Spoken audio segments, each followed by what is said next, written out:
Bom dia! Que bom entrar no último domingo de 2023, hein? Uau! Que bom você chegou até aqui. Vira para a pessoa que está do seu lado e fala assim: olha, você chegou até aqui, hein? Que isso! Que bom! Eu ouvi meu pai falando aqui do Noah. Ele já nasceu, ele está tirando carta para vir para a igreja, viu, gente?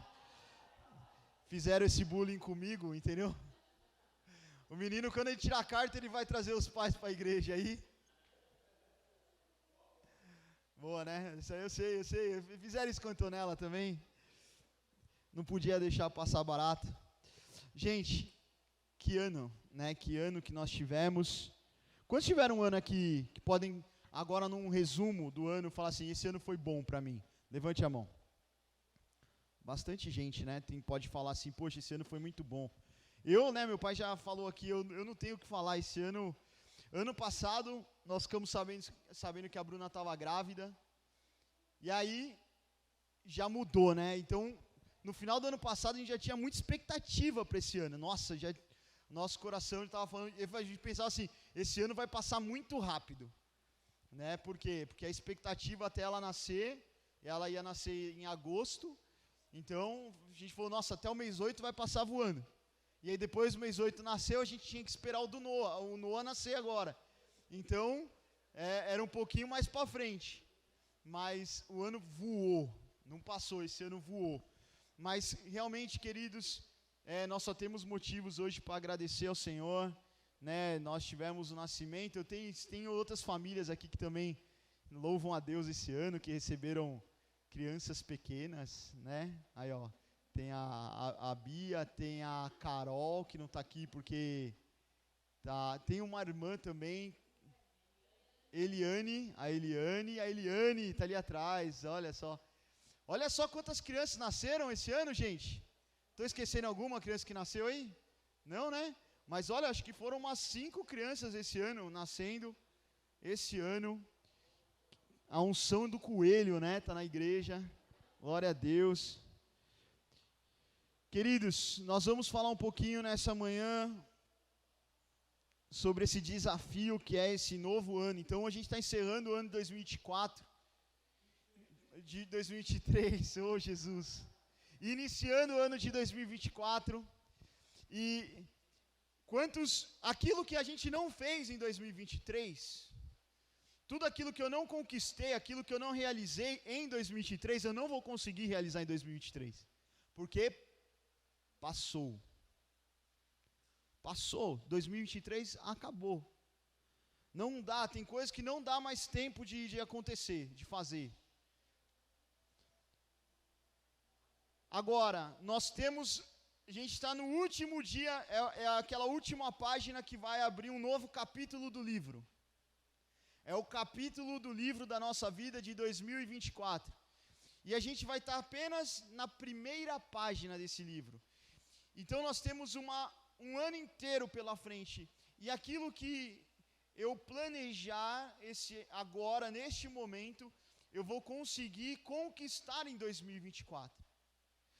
Para que o ano de 2024 seja um ano de conquista, eu tenho que começar esse ano fazendo um planejamento. Então, o nosso projeto de vida, querido, leve isso aqui muito a sério. Muito a sério. Isso aqui não é algo que a gente fez para você pegar, levar na sua casa, preencher qualquer coisa, de qualquer jeito, e enfiar dentro de uma gaveta que você nunca mais vai olhar. Não é esse o propósito do projeto de vida. O projeto de vida é feito aqui para você determinar metas, objetivos, propósitos para o próximo ano, em várias áreas da sua vida. Para quê? Para que conforme o ano for passando, você não se desvie do foco. Porque quem não tem um propósito, um objetivo para chegar, ele facilmente vai se desviar do propósito. Ele nem tem um propósito. Então qualquer caminho é bom. E eu vou fazer uma pergunta para você, qualquer caminho para você tá bom? Isso é bom para você? Falar assim, acabou 2024, o que você fez? Eu zerei 4 séries. Porque se deixar, gente, a nossa vida se resume em séries do Netflix, da televisão, novela, filme, se resume em futebol. Não adianta assistir mais futebol. O Palmeiras ganha tudo mesmo, não tem mais jeito. Eu sou São Paulino. Tem palmeirense aí? 4 palmeirenses aqui no culto. Não, tem mais, gente, tem mais, calma. Mas às vezes a nossa vida se resume a isso. Eles estão ficando milionários e a gente fica lá assistindo televisão, jogo o ano inteiro. Só estou dando um exemplo, gente. Eu gosto de futebol também, não tem problema nenhum assistir um jogo de futebol. Mas o que eu estou falando para você é que muitas vezes os passatempos, olha o nome das coisas que chama passatempo. O que é um passatempo? Não é a bolacha. Passatempo é o celular. É um passatempo. É o que não faço nada, eu fico ali parado assistindo televisão. A televisão é um passatempo. O celular é um passatempo. Um videogame é um passatempo. Mas Davi, isso é errado. Não estou falando que é nada errado. Mas tudo na vida tem que ter equilíbrio. Se a gente só viver num passatempo é errado? Lógico. A nossa vida está passando, gente. O dia de ontem não volta mais. O que está acontecendo agora na sua vida não vai voltar mais. O seu momento hoje. Como é precioso. Pergunta para uma pessoa de 90 anos, que agora já está com todas as limitações, ela já não vai conseguir fazer mais algumas coisas, e aí você pergunta para ela assim, você trocaria os seus passatempos por coisas produtivas que você podia fazer? Hoje, uma pessoa de 90 anos, ela vai falar assim, não, eu produzi bastante, porque na época dela não tinha os passatempos que tem hoje. Mas que triste vai chegar na nossa geração, lá no final da nossa vida, e falar assim, o que eu conquistei, o que eu realizei, quem fui eu, o que vão anotar lá na minha lápide? Isso é muito importante, e a gente tem que pensar nisso hoje, agora. Por quê? Porque lá na frente, não vai mais dar tempo.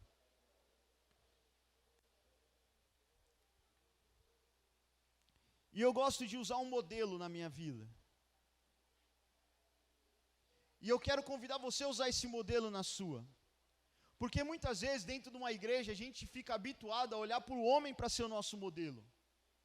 Tem muita gente jovem aí, adolescente, que o modelo são os artistas, os influenciadores, o youtuber, o jogador de futebol. Eles são a referência. Eu quero dizer uma coisa para você, principalmente para você jovem. Eles não são referência para nós. Eles muitas vezes não são referência nem da casa deles. Eles podem ter fama, eles podem até ter dinheiro. Mas o caminho que eles seguem, na sua grande maioria, é um caminho de drogas, de prostituição, e no final normalmente é depressão e morte. Pode olhar. E aí a gente pega essas pessoas como referências para nós, para a gente seguir a nossa vida. Eles não são modelos. E eu quero dizer uma coisa para você. O modelo que eu e você temos que adotar para a nossa vida chama-se Jesus. Ele é o modelo. Você quer ter uma vida bem-sucedida? Siga Jesus. Você quer viver uma vida feliz? Ouça os ensinamentos de Jesus. Tome Jesus como seu modelo da sua vida. E você vai ter uma vida feliz, equilibrada. Porque Jesus era equilibrado.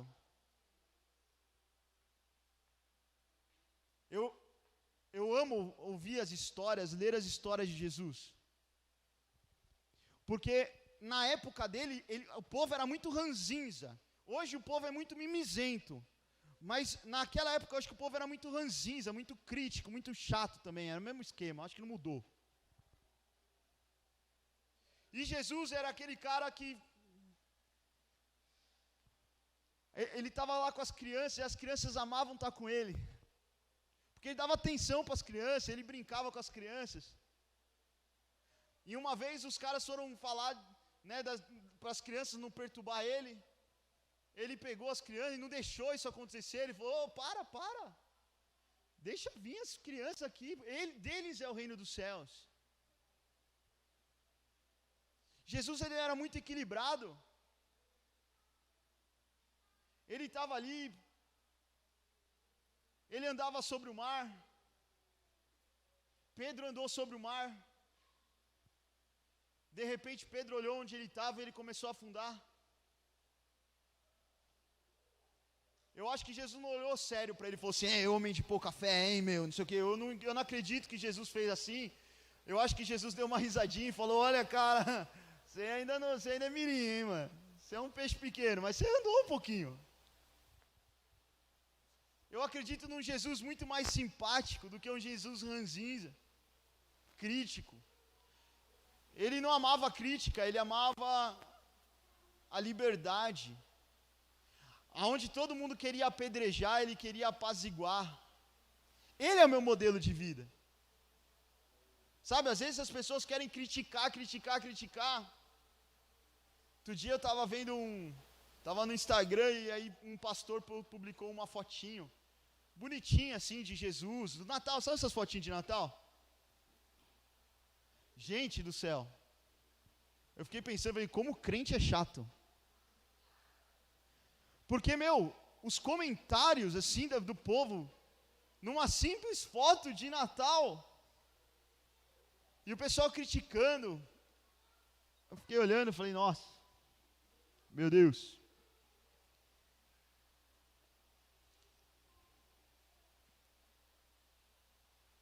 Então, quem que é o nosso modelo, querido? Quem que vai ser o seu modelo para 2024? Jesus, olha para Jesus, olha para como ele agia, veja como ele falava, veja como ele amava as pessoas para você poder amar seu próximo. Jesus, ele resume todos os mandamentos, ele fala assim: um novo mandamento eu te dou. Você deve fazer o quê? Ama o teu Deus acima de todas as coisas, e ama o teu próximo como mesmo? Quantos se amam aqui? Eu me amo. Se a gente não começar amando a gente mesmo, quem que a gente vai amar? A gente tem que se amar. E a gente se ama. Mesmo que você fala assim: não me amo muito não. Se ama sim. Você gosta de olhar no espelho. Você gosta de arrumar o cabelo.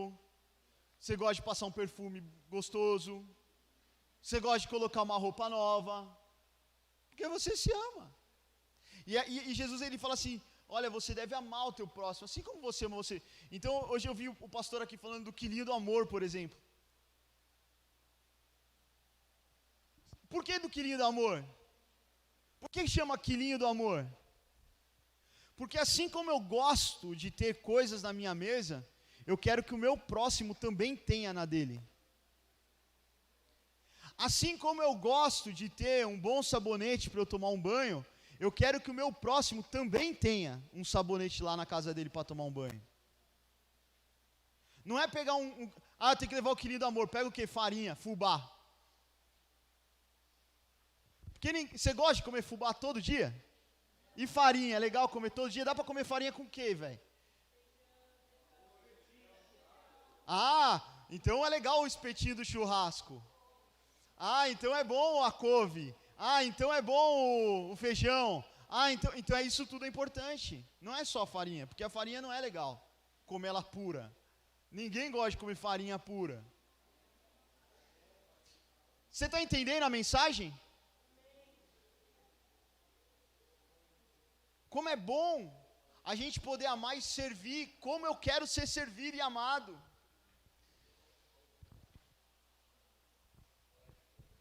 Queridos, abra a palavra de Deus lá em Tiago, capítulo 2, Tiago 2, versos 14 ao 26, nós vamos ler.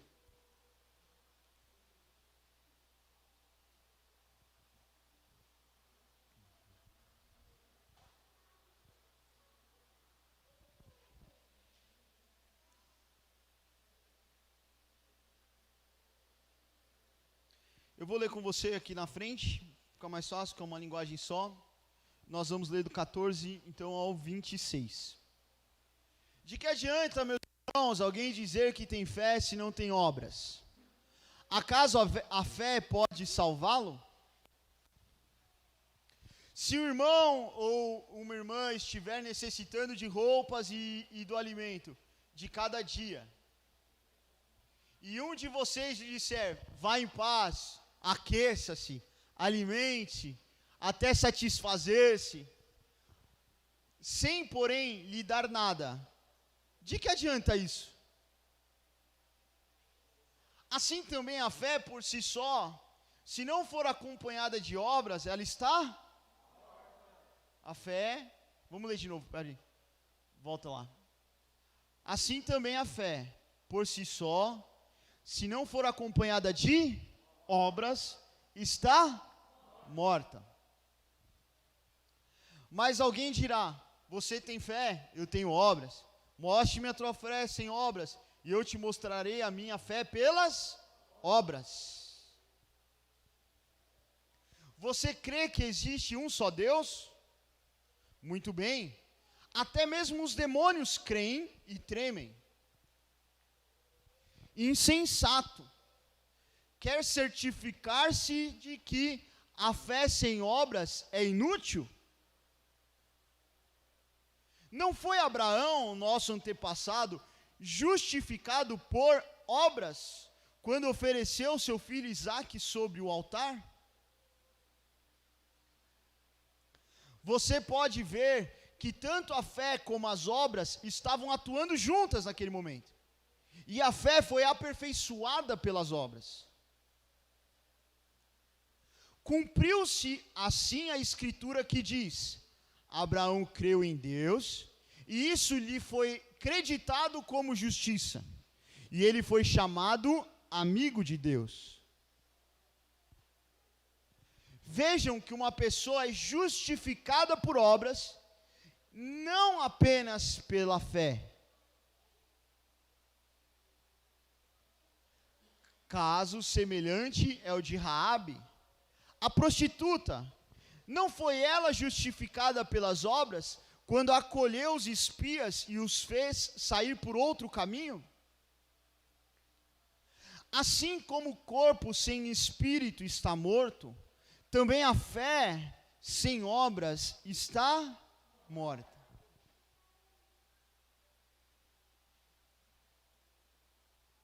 Gente, a fé é algo poderoso. Poderoso demais. Nós nem imaginamos, nós falamos de fé. Nós até pensamos que temos fé. Mas a fé ela é muito poderosa.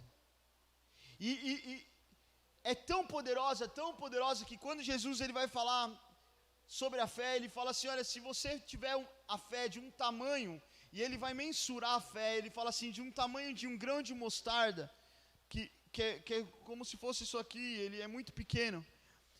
Ele fala assim, se essa sua fé chegasse a isso, você já faria coisas impossíveis. Em resumo, ele fala, né, você dirá uma montanha, saia, move-se daqui para o mar, e lança-te ao mar. Mas ele está falando assim, com uma fé do tamanho de grão de mostarda, coisas impossíveis seriam possíveis. Então, Levi, vamos falar de fé? Sim, vamos falar de fé. Por quê? Porque ainda não aprendemos a andar pela fé. E é necessário que nós, como igreja, aprendamos a andar pela fé o mais rápido possível. Porque a fé é a ferramenta que move os céus. Mas a fé, ela não é, eu tenho fé, falar que eu tenho fé. Isso é suficiente? Então, Levi, o que é fé? E como que eu vivo pela fé? E como que eu me movo pela fé? E eu vou explicar isso para você, eu vou trazer alguns exemplos para você. E talvez vai ficar um pouco mais fácil de você compreender. E eu poderia usar muitos exemplos bíblicos, seria muito bom. Mas vamos trazer um pouco mais para o prático? Vamos trazer um pouco mais para o nosso contexto? Faz o seguinte, dá uma olhada assim ao redor, assim, ó, faz assim, ó. Faz assim, ó.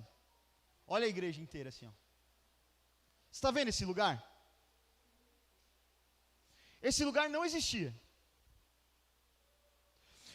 A gente estava num tempo de espera em Deus. Era um momento de Deus e a gente entendeu em Deus que tínhamos que esperar.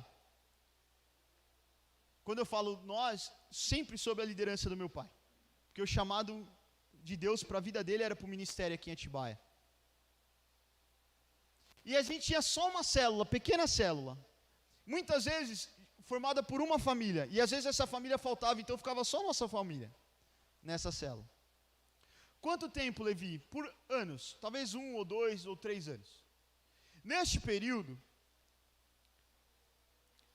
a gente trabalhava, né? Eu trabalhava, meu pai trabalhava, minha mãe trabalhava. E o recurso chegou. E aí a gente falava assim, a gente tinha uma visão clara que um dia Deus restituiria o ministério. E não sabia quando, mas sabia que Deus restituiria, tinha um chamado, tinha uma missão. Então o que começou a acontecer? Meu pai começou a pegar o recurso, e em vez dele ir para viajar, para a praia, ao invés da gente comprar carros novos, ao invés de a gente comprar uma casa nova, sabe o que a gente começou a comprar? Meu pai começou a comprar som, microfone, mesa de som, começou a comprar cadeira. Aí a gente não tinha lugar para pôr, porque não tinha igreja. Compramos púlpito, né, pai? Violão, teclado. Só que não tinha onde pôr. A gente só tinha a nossa casa e uma célula de uma família. E aí a gente pegou isso tudo e a gente colocava lá num quartinho, lá no fundo de casa. Porque nós tínhamos apenas a certeza e a convicção. Mas apenas a certeza, se a gente ficar sentado ou viajando, ou passeando, ou gastando todo o recurso, o que aconteceria? Seria uma fé morta. Eu tenho um chamado, eu acho que talvez um dia seja. Mas o que realmente eu fiz? Não fiz nada. E aí passaria o tempo, talvez isso aqui hoje não existiria. Porque seria uma fé sem obras. Agora, nós fomos comprando e guardando.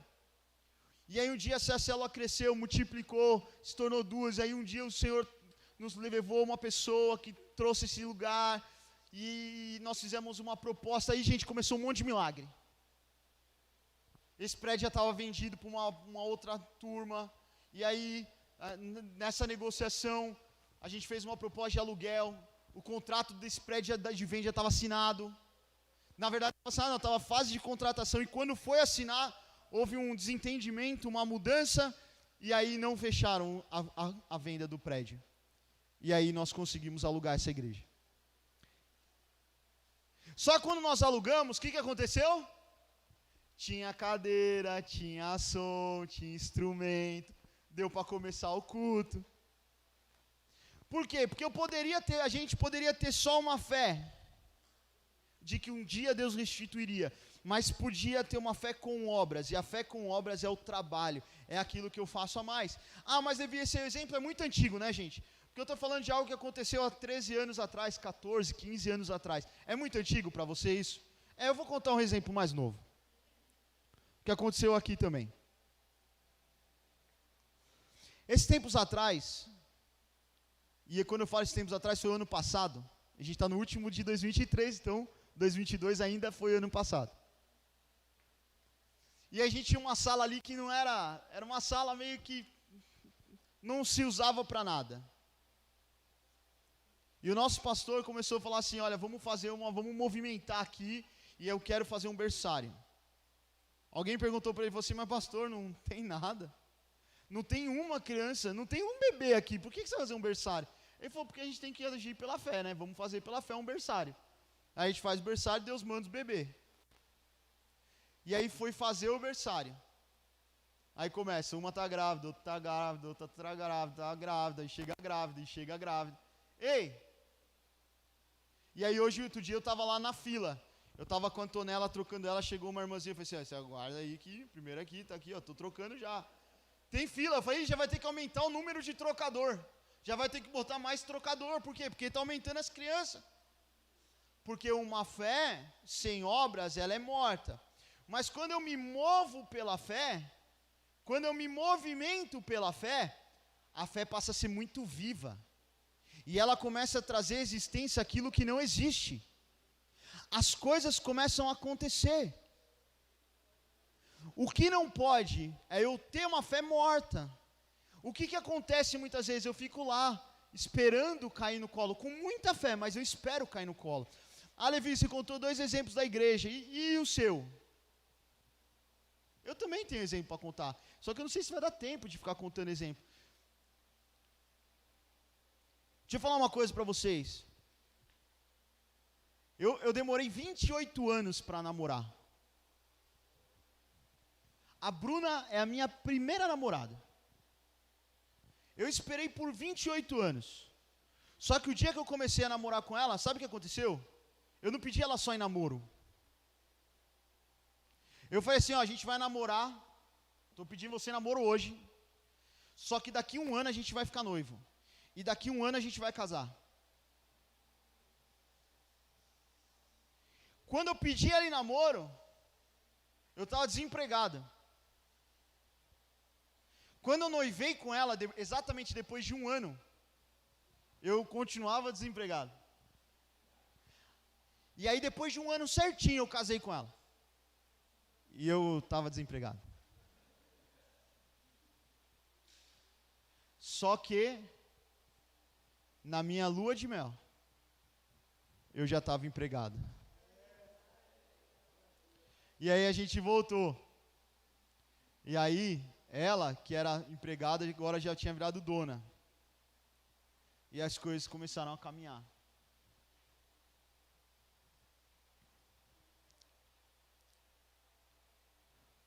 E eu vou falar de 3 princípios que movem a fé. Você pode anotar ou não. Mas eu vou falar 3 princípios fundamentais. Se você quer ter uma fé ativa, e você vê o mover de Deus, e você falar assim, eu quero experimentar a fé na minha vida. Eu quero desafiar você a experimentar a fé na sua vida. Eu poderia dar muitos exemplos. Gente, eu tenho muito exemplo sobre fé, atitude de fé, paz de fé que a gente foi dando, como igreja, como minha vida, na minha casa, minha família, na minha vida pessoal. Eu tenho que me concentrar aqui por causa do tempo.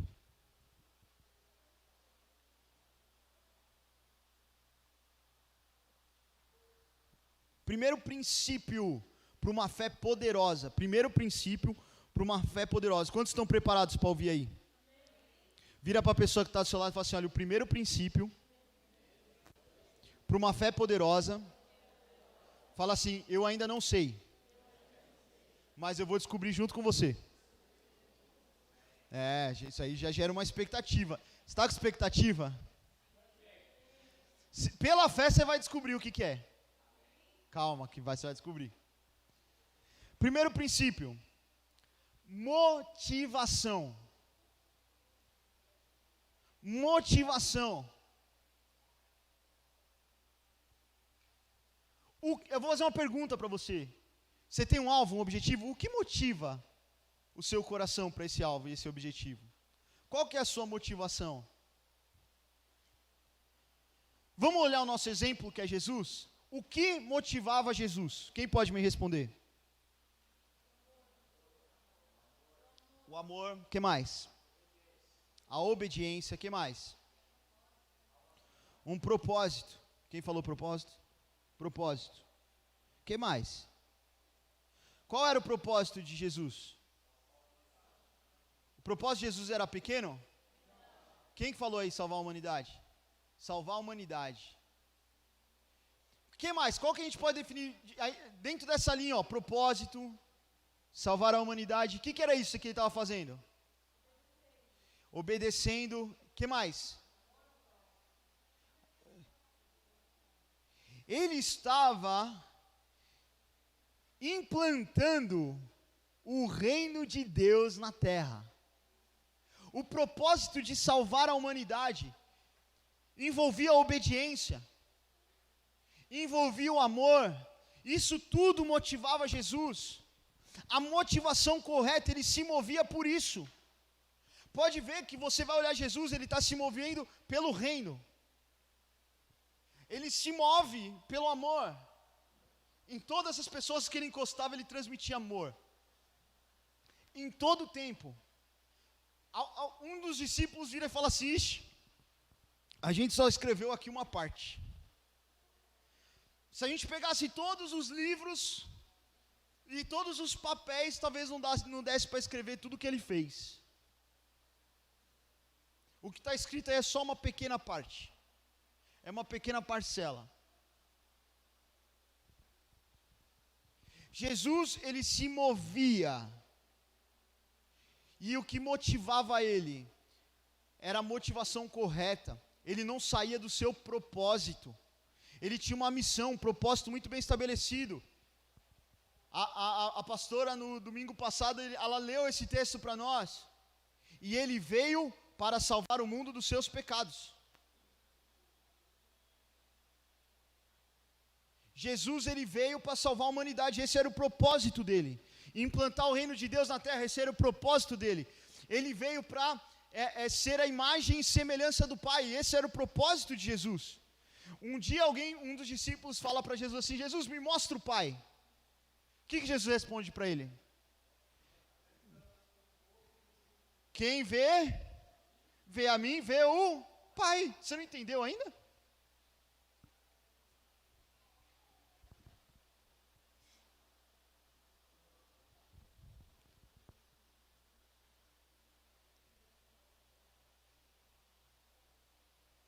O que motiva seu coração? Eu quero ficar rico. É? Quer ficar rico? A riqueza é o que te motiva? Eu quero ser próspero. Você quer ser próspero? Isso motiva seu coração? Isso é um propósito. O reino de Deus não é para mendigar o pão. A própria palavra de Deus diz assim: se você quiser e se você me obedecer, você vai comer o melhor dessa terra. O melhor da terra não é para os ímpios, o melhor da terra é para os filhos. Então a prosperidade é envolvida nesse propósito, mas ficar rico, não, porque se você ficar rico, fiquei rico, dinheiro, você vai começar a servir o dinheiro. E aí dá para agradar a Deus e Mamon? Dá. Qual que é o seu propósito? Por isso que no projeto de vida, queridos, olha aqui, você tem lá alvos espirituais. Por quê? Porque a gente vai trabalhar com equilíbrio na nossa vida. Então a minha vida com Deus, ela é a minha prioridade. Então vamos estabelecer prioridades? Primeiro, Deus. Então eu tenho alvos espirituais. O que eu quero na minha vida espiritual para 2024? E eu vou definir propósito. O que eu quero para a minha vida ministerial? Eu vou definir propósito. O que eu quero lá na minha família? Quais são os meus alvos na minha família? Como família, o que eu quero alcançar? Qual o meu propósito de fé? Eu vou por aqui.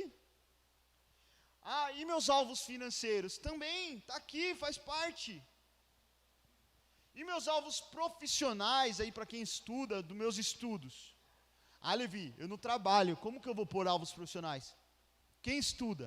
Quantos aqui são adolescentes, estudam em escola aí? Levanta a mão. Ou faculdade, faz alguma coisa assim aí, ó. Bastante gente. Quais são seus alvos dos seus estudos? Talvez você tenha uma matéria que você não vai tão bem. Matemática, eu não vou bem em matemática. Então qual que é meu alvo para esse ano? Esse ano eu quero tirar 10 em matemática. Escreve lá, 10 em matemática. Qual que é meu alvo profissional? Para aqueles que trabalham numa empresa. Fala assim, eu quero crescer.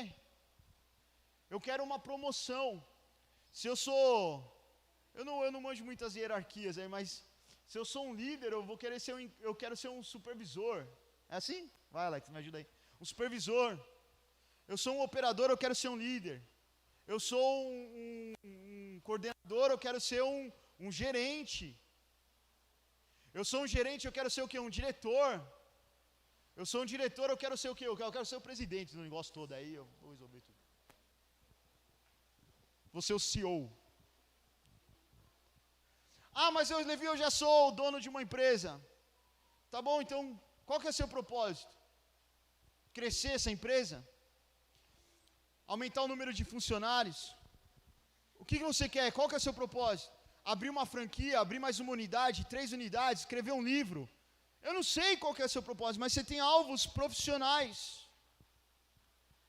E também na sua saúde física. Estabelecer meta. Olha, 2024 eu estou abrindo com 100 quilos. Mas eu vou finalizar no 2024 com 75 quilos. É fácil perder 25 quilos no ano? Claro que não. Mas se você começar a trabalhar com esse propósito agora, no começo do ano, em 2024 você vai conseguir? Claro que vai. Olha minha mãe e meu pai. Meus exemplos. Meus exemplos, gente. Quantos quilos, mais já perdeu? Minha mãe perdeu 16 quilos em 2023. Meu pai perdeu 7. E aí? Saúde. Ah, Levi, mas eu estou magrinho. E aí, você está fazendo exercício? A gente tem que fazer atividade, então você pode pôr lá, fazer uma atividade física. Eu comprei umas bicicletas. Eu já estou vendendo, gente. Quem quer comprar uma bicicleta aí? Você tem que fazer exercício em 2024, então, ótima oportunidade para você comprar uma bicicleta. Gente, estou vendendo porque eu falei, não tenho tempo de andar de bicicleta. Mas você que tem tempo, que não tem uma criança pequena, pode comprar de mim. Pelo menos uma. A outra eu não sei se eu vendo ainda. Eu tenho que pôr aqui como um alvo. Se eu pôr como propósito, não vou poder vender. Você está entendendo? Que a motivação do seu coração vai fazer a diferença? Então, defina propósito com motivação correta. Defina um propósito que seja fundamentado numa motivação certa. Eu não quero ser próximo, ficar rico, só para ficar não, porque eu quero abençoar mais pessoas, eu quero mover pelo reino. Quanta gente consigo abençoar? Ah, mas e a sua casa, você não vai? Claro que eu vou, porque se eu estou abençoando muito mais, olha o princípio do dízimo. Se eu sou fiel no meu dízimo, na minha oferta, olha que bênção, eu já estou sendo fiel a Deus, eu abençoo o reino.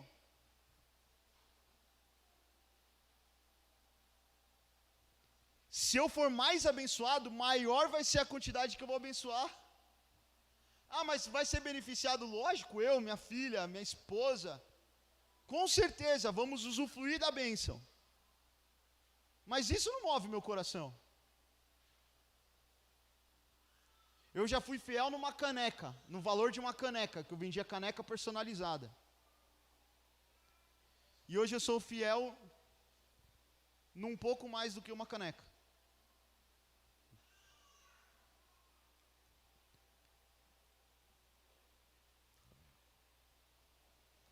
Tem gente que se ficar rico, Deus não deixa ficar rico. Porque se ficar rico, ele some. Ele se perde. Se não tiver a consciência certa, a cabeça certa, a motivação certa, como que Deus vai te abençoar? Ele olha e fala assim, se eu prosperar, um dia um rapaz falou para um pastor assim, o pastor tinha uma BMW, eu acho, bonitona, que é da época do ano. E aí ele estava saindo do culto, assim, um irmãozinho da igreja. Olha que comentário infeliz.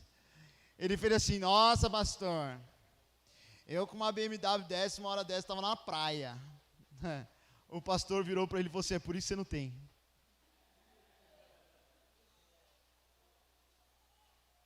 O pastor estava usando para o reino, né? Ah, mas estava andando de BMW? Estava. Mas estava usando para quê? A motivação estava correta. E aí Deus abençoa mesmo, Deus prospera mesmo, não tem jeito. Como estamos de tempo? Hoje é o último culto do ano, entendeu? Vira para a pessoa que está do seu lado e fala assim, hoje é o último culto do ano.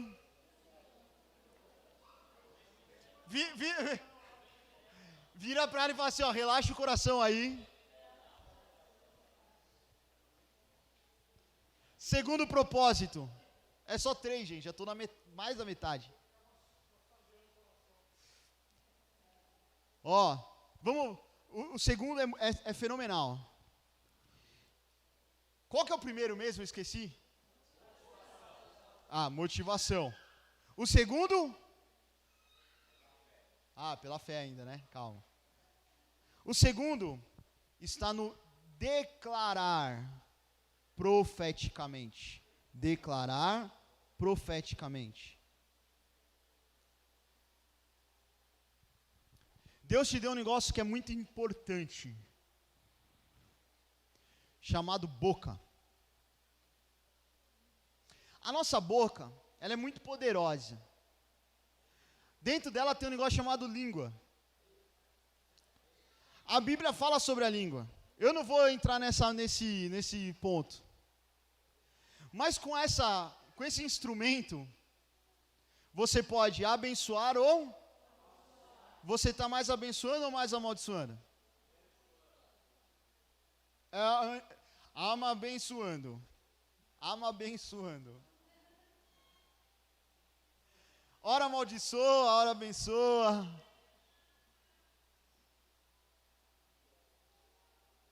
Ei, a sua boca, ela é um instrumento poderoso. E tudo que a gente fala, eu não falei, falei. Não dá a entender que foi embora assim, a voz? Exatamente. Tudo que eu falo, ela ecoa, não só no natural, ela ecoa no espiritual. Tem poder a palavra. Levi, eu não acredito. Chega para uma criança e fala assim, você é uma burra. Você é um burro. Você é um burro. Aí ele vai crescendo ouvindo assim, você é um burro. Você é um burro. Você é um burro. Você é um burro. Você é um burro. Você é um burro. Ano inteiro, vida inteira, ouvindo o pai falar, o que ele vai ser? Ele vai ser um burro. Por quê? Porque tem poder. Agora vira para uma criança e fala assim, olha como você é inteligente. Ela tirou 0,75 em matemática. Você quer matar ela. Mas você fala assim, você é muito inteligente. Você é muito, muito mais inteligente do que isso. Você tem uma sabedoria que você não imagina que você tem. Você é muito inteligente. O que vai acontecer com ela? Ela vai ficar inteligente. Se ela não é, ela vai ser.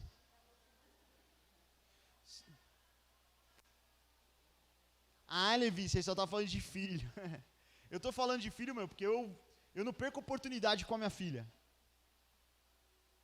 Eu pego ela no colo, quando eu vou ver, eu já estou assim, você é uma bênção. Você é uma princesa do Senhor. Você é linda. Você é maravilhosa. Olha o seu sorriso. Olha como é seu sorriso. Olha como você sorri. Eu falo isso desde a barriga dela. Como você é linda. Olha o seu sorriso. Um dia a gente fez ultrassom, ela estava dando risada dentro do ultrassom. Você olha para ela assim, você não precisa nem fazer nada. Você fica olhando para ela assim, ela... Mó barato. Sabe por quê? Porque a palavra tem poder.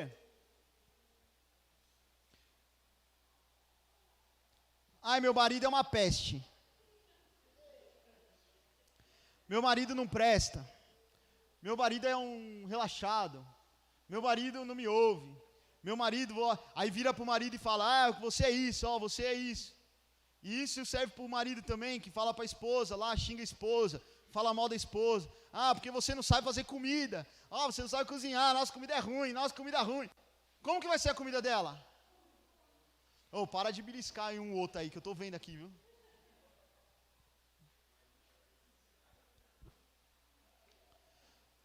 Porque tem poder. Em Ezequiel, eu não vou ler, mas em Ezequiel, numa visão, Deus leva Ezequiel numa visão, tem um monte de vale de ossos secos. Ele vira para Ezequiel e fala o que para Ezequiel? Profetiza. Profetiza o quê? Vida. Declara vida sobre o vale de ossos secos. Por quê? Porque esses ossos ressuscitarão. Como que pode um vale de ossos secos se ressuscitar? Essa é a pergunta de Ezequiel, mas como que pode? E a voz fala para ele assim, não se preocupe com isso, você tem que se preocupar em profetizar. Você tem que se preocupar em fazer. Dá para entrar na cabeça do seu marido, ou da sua esposa, ou do seu filho, e inculcar aquilo que você quer? Não dá, mas dá para profetizar? Dá, então profetiza. Ah, eu nunca tenho dinheiro. Ah, eu nunca tenho dinheiro. Ah, eu não tenho dinheiro para nada. Ah, eu nunca consigo nada. Ah, minha vida é uma desgraça. Olha aqui, como é ruim ser pobre. Ai, como eu sou pobre. Meu Deus do céu, eu sou muito pobre, eu não tenho dinheiro. Ai, como eu queria ir para a praia. Aí você olha o Instagram. Ai, essa pessoa comprou um carro novo. Eu nunca comprei um carro novo. Tem gente que vive assim ou não? Não aqui. Mas dizem que lá no Japão é assim.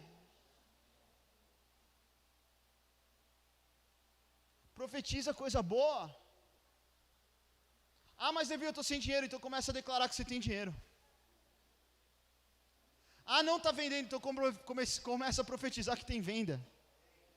Amém ou não? Amém. Você quer ver as coisas diferentes acontecer na sua vida? Começa a profetizar coisa diferente. Profetiza aquilo que você não está vendo, que você gostaria. Começa a profetizar, mas meu marido não conhece Jesus, então começa a profetizar. Ele é um homem de Deus. Ele é um servo do Senhor. Ah, mas a minha esposa não quer saber de Deus, então começa a profetizar na vida dela. Fala assim, a minha mulher é uma mulher de Deus, é uma serva do Senhor, ela vai estar comigo lá no culto, servindo a Deus. Começa a profetizar.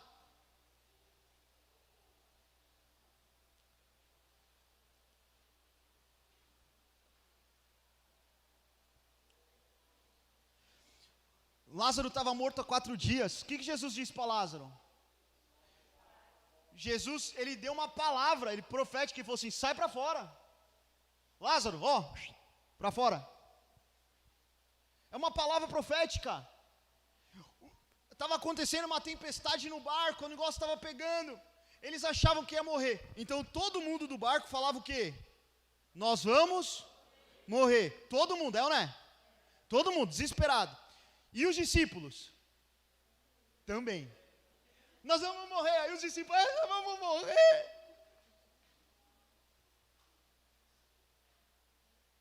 Aí eles acordam Jesus. Jesus, nós vamos morrer. Quantas pessoas não estão orando assim? Jesus, eu não tenho dinheiro. É a mesma coisa. Jesus, olha meu marido, ele não muda. A gente está falando a mesma coisa. É o discípulo que vai lá acordar Jesus e fala assim, Jesus, nós vamos morrer, é a mesma coisa. Toda vez que você pega um problema e leva para Deus esse problema, você está fazendo igualzinho os discípulos, levando para Jesus o fato assim, nós vamos morrer. É igualzinho. Jesus acorda, estava cansado Jesus aquele dia. Aí ele acordou. Aí eu acho que aquele dia ele acordou igual a Larissa acorda todo dia, mas aquele dia só ele acordou aquele dia. Ele acordou, olhou para os discípulos. Ele deve ter ficado muito bravo. Aí ele foi, não falou nada, eu acho que ele não falou nada, ele só olhou. Foi lá. E aí o que ele fez? Ele virou para o vento, ele virou para a chuva e ele disse. Ele falou assim, parou a bagunça. Para de bagunçar aí. Acabou. Vento vai embora, chuva parou, a mar aí fica quietinho. Tudo aconteceu do jeito que ele falou. Aí ele virou para os discípulos. E ele falou assim, e aí, mano? Vocês não entenderam ainda? Vira para a pessoa que está do seu lado e fala igual Jesus falou para os discípulos. Fala assim, e aí? Você não entendeu ainda?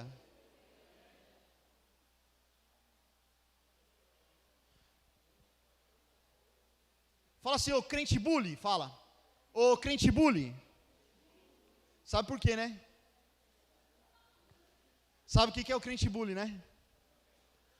É o crente de pouca fé, né? Boa. Essa daí é antiga, hein, mano? Nossa. Gente, finalizando o terceiro e último.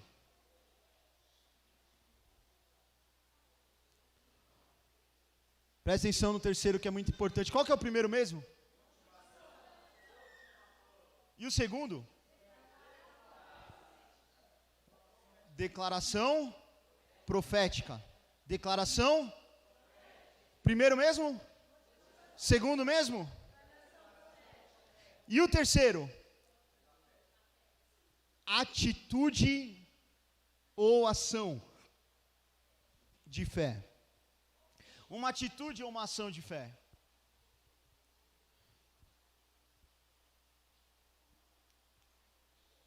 Uma atitude ou uma ação de fé.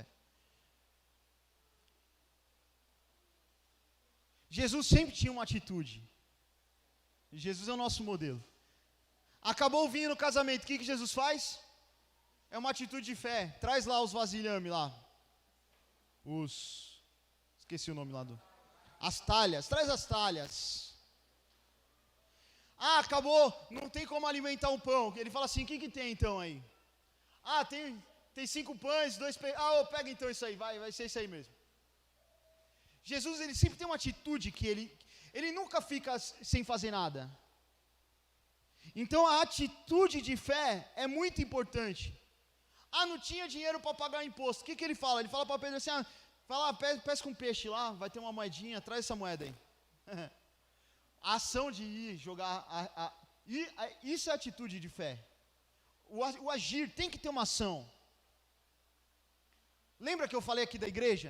Ah, teve que ter ação. Qual que foi a ação? A ação de comprar o banco, os instrumentos. Aí na salinha lá que eu citei, a ação de ir, começar a mexer. Aí no meu casamento, comecei pus data lá. Falei, vai ser dia tal, a gente vai casar. Ah, como? Não sei. Põe data, irmão. Estabelece lá, vou casar dia tal, mano. Recebe, Diogo. Eu vi as irmãs, que eu vi a sogra fazendo assim, ó. Foi mal, irmão. Tamo junto. Não queria te pôr em maus lençóis, mas vai ser quando mesmo?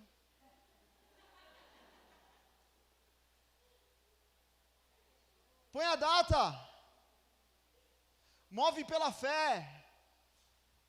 Amém ou não? Deus vira para Moisés e fala assim, Moisés, o que você tem na mão? Um exército vindo, um povo junto com você, o que você tem na sua mão aí? Ah, eu tenho um cajado, toca ele na água. Às vezes a gente quer ter um milagre na vida financeira. A gente não tem nada no bolso, não vai dar para passar um mês, mas a gente é infiel a Deus, a gente não consegue ter uma atitude de fé, de dar um dízimo, que é a coisa mais simples. Querido, se você não passa você não vai conseguir passar o mês com 90%, eu vou falar uma coisa para você, não vai ser com 100 que você vai passar. Se você não consegue passar o seu mês com os 90 que fica, não é os 100 que vai te atrapalhar, os 10% que vai te atrapalhar. Agora eu quero te dizer uma coisa para você, estabelece no seu coração, você fiel. Os seus 90 não vai ser só 90, vai ser muito mais do que você pode imaginar, porque é 90 acompanhado de milagres, é 90 acompanhado de bênção. Não é, vai faltar mesmo, você já falou, vai faltar. Acabou de ouvir aqui, você está falando que vai faltar? Se você falar vai faltar, vai acontecer o quê? Vai sobrar? Claro que não, vai faltar mesmo. Você não aprendeu ainda? Agora vira e fala assim, olha o cenário e fala assim, Jesus, vai sobrar em nome de Jesus. Não vai ficar, não, vai sobrar em nome de Jesus. Você vai ver se não vai sobrar. Amém ou não? Tinha mais vou fazer igual meu pai. Eu tinha mais um monte de ponto aqui. Mas eu vou ter que encerrar.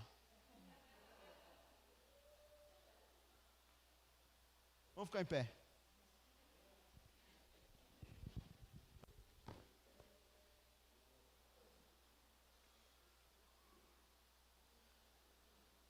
Eu vou orar com você rapidamente, a gente já vai para o momento da ceia, da Santa Ceia. A gente não vai cantar aquela música para encerrar, porque eu vou orar por você já. E daqui a gente já segue para a ceia. Então os músicos já se preparam para a música da ceia.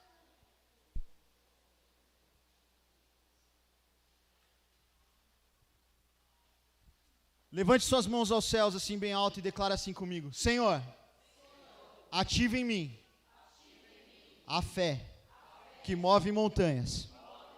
Senhor, em nome de Jesus, 2024 será pela fé um ano do sobrenatural, do milagre, da conquista, da vitória. Eu verei os teus milagres todos os dias de 2024 e eu serei conhecido como um homem, como uma mulher, né, para quem é mulher, como uma mulher de fé. E eu vou viver de fé em fé e de glória em glória. Eu vou viver de fé em fé e de glória em glória.